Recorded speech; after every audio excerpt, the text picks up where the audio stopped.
mo yung feeling na gusto mong gawin yung isang bagay pero wala kang lakas ng loob para gawin to? Wala kang lakas ng loob para simulan? Ako, ang tagal ko nang gustong gumawa ng content. Mga 6 or 7 years na rin siguro.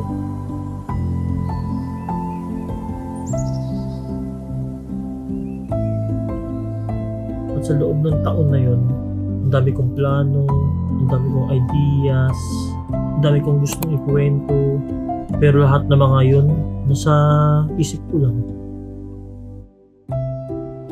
Sabi ko, sarili ko, gagawa ako ng content pag maganda na yung camera ko, kapag meron akong magandang mic, kapag nawala na yung mga pimples ko, kapag confident na ako. Dito kami ngayon sa recording studio. Nanonood ako ng mga creators, ang gaganda ng videos nila, ang linis ng audio, ang cinematic ng shots, ang natural nila magsalita. Sabi nga ni Robert Schuller, tough times never last, but tough people do.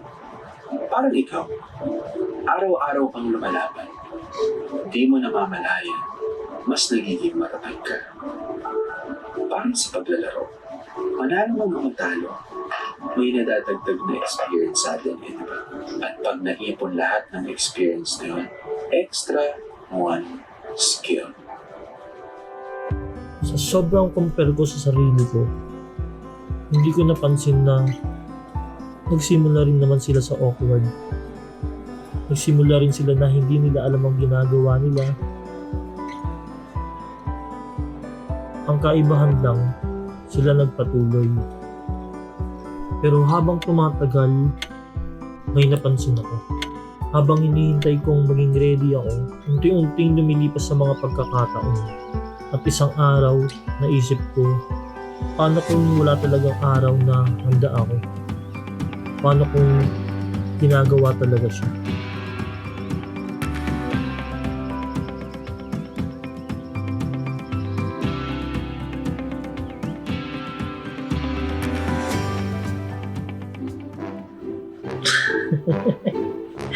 Hindi ano yung sasabihin ng putik. Ay, sorry. Sige. Ano ba yung magandang itawag ko sa'yo? Yan. Ba? Tawag agad. Harap ako ang intro. Hirap ka lang mag-vlog, no? Hirap ka lang mag-vlog, putik na yan. Parang madali lang, kwento-kwento lang. Pero ang mahalaga, ginawa ko.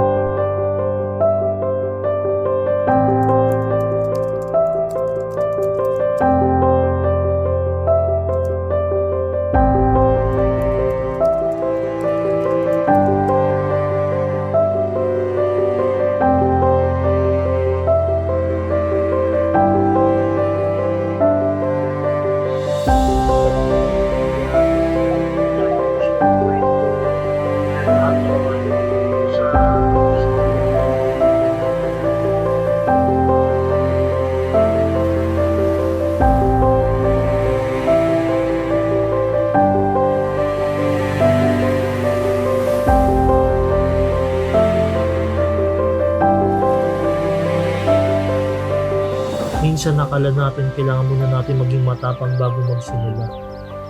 Pero ang totoo, nagiging matapang tayo dahil nagsimula tayo. Kung may bagay kang gustong gawin, video man, negosyo, pangarap, o bagong chapter sa buhay, baka hindi mo kailangan ng lakas ng loob para magsimula. Baka kailangan mo lang magsimula.